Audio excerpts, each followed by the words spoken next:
আসসালামু আলাইকুম বড় ভাই। ওয়ালাইকুম আসসালাম। আপনার নাকি বডিগার্ড লাগতো।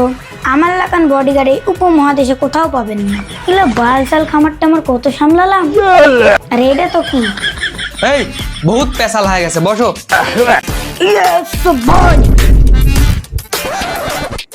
আচ্ছা শোনো, তোমার সাথে ভালোভাবে শেয়ার করি।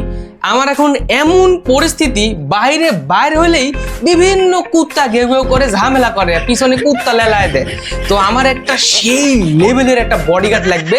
এখন আমার লেভেল মানে অনেক উপরে চলে গেছে, বুঝতে পারছো? আরে আপনার এত কোয়ার দরকার নাই, থামেন। এগুলো সব তো আমি জানিয়ে আসিছি, না জানলে আমি আসতাম কি করে? আচ্ছা, আমার তো খুব ভালো কোয়ালিটির বডিগার্ড লাগবে। তুমি কি এর আগে কোনো বডিগার্ডের কাজ করছো? আরে আপনি তো কি, এর আগে আমার পিছনে পিছনে কত খামারের মালিক ঘুরিছে, আমি কত খামার যে পাহারা দিছি। হ্যাঁ, আপনি কি জানেন? আমি এগুলারই কাজ করি। আচ্ছা, আমি এই জায়গায় বডিগার্ড নিব, তে তুমি কিসের খামার পাহারা দিছো? এই উপমহাদেশে যতগুলো শুয়োরের খামার আছে সব তো আমিই পাহারা দিই। আরে কালকে রাতের বেলায় তো আমি আপনার পাশের বাড়ির শুয়োরের খামারটাই তো পাহারা দিয়েই তো এগিয়ে আসলাম।